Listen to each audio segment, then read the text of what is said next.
गांव या शहरों में प्रॉपर्टी से जुड़े विवाद बहुत आम होते हैं। किसी कब्जे वाली या किसी विवादित जमीन पर एक पक्ष निर्माण करता है तो दूसरा विरोध करता है। बातों से बात नहीं बनती तो बात आगे बढ़ जाती है। जापान के कब्जे वाले द्वीपों के आसपास चीन भी कुछ ऐसा ही कर रहा है। चीन उन द्वीपों के पास मिलिट्री ड्रिल कर रहा है जो जापान के हिस्से में आते हैं। जापानी थिंक टैंक को यह भी कहने लगे हैं कि शी जिनपिंग ने वॉर प्लान बदल दिया है। टारगेट ताइवान नहीं बल्कि जापान भी हो सकता है।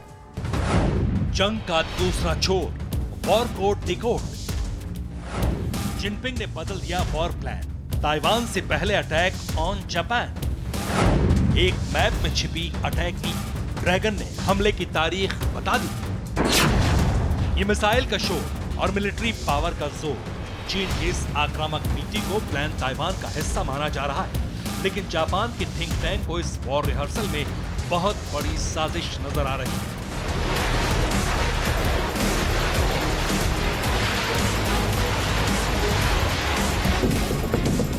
जापान की डिफेंस मिनिस्ट्री काउंटर अटैक पर पूरी ताकत से जुट गई।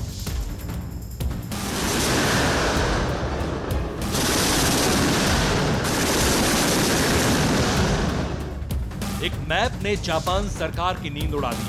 जापान की ये अलर्टनेस किस लिए, उस मैप में ऐसा क्या छिपा है, सब आपको बताएंगे। मगर पहले जानिए कि जापान की मीडिया में चीन से जुड़ी वो कौन सी खबर है जिसने अमेरिका तक को हैरान कर दिया है। जापान के अखबारों में छपी ये खबर देखिए। वहां के डिफेंस एक्सपर्ट्स और थिंक टैंक्स का मानना है कि चीन के टारगेट पर जापान भी है। चीन ने जिस तरह कुछ दूर दराज के दक्षिण पश्चिमी द्वीपों को मिलिट्री ड्रिल के लिए चुना है, वो सीधे सीधे जापान के लिए सुरक्षा थ्रेट है। अमेरिकी संसद की स्पीकर नैन्सी पेलोसी के ताइवान दौरे के बाद चीन काफी बुरी तरह से पहुंचा गया और उसने आनन फानन में ताइवान के करीब द्वीपों को वॉर एक्सरसाइज के जोन में तब्दील कर दिया है। चीन की तरफ से ताइवान के करीब कहां पर वॉर एक्सरसाइज की गई है, बकायदा इसके कोऑर्डिनेट्स भी बीजिंग की तरफ से बता दिए गए और इन्हीं कोऑर्डिनेट्स में चीन और जापान के बीच क्लैश का क्लू छिपा है।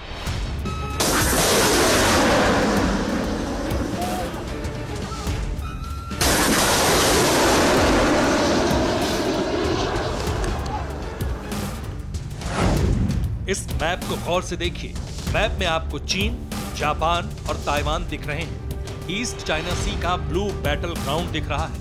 विवादित सेनकाकू आइलैंड दिख रहा है और साथ में ही योनागुनी द्वीप भी दिख रहा है। योनागुनी आइलैंड से ताइवान की दूरी महज 110 किलोमीटर है। योनागुनी के अलावा चीन की पीपुल्स लिबरेशन आर्मी इशिगाकी और मियाको आइलैंड के करीब भी युद्धाभ्यास कर रही है। मियाको में जापान की ग्राउंड सेल्फ डिफेंस फोर्स का बेस है, जबकि इशिगाकी आइलैंड पर जापान सरफेस टू एयर और surface to ship missile unit लगा रहा है।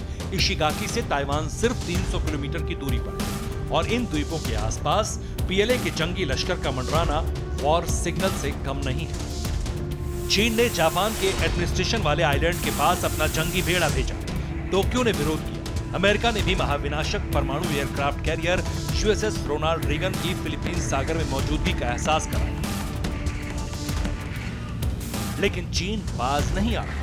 6 तरफ से ताइवान को घेरने के बाद चीन ने जापान को घेरने की रणनीति पर काम शुरू कर दिया है। अब जरूरत है अमेरिका के एक बड़े एक्शन की। चीन जानता है कि जापान के साथ अमेरिका की सुरक्षा संधि है। अगर चीन ने जापान पर हमला किया तो अमेरिका इस युद्ध में जरूर कूदेगा। इसलिए ड्रैगन भी फूंक फूंक कर कदम रख रहा है। सारा तनाव और सारी शांति इस बात पर टिकी है कि पहले हमला कौन कर रहा है। Bureau report, TV9 Bharatvarsh.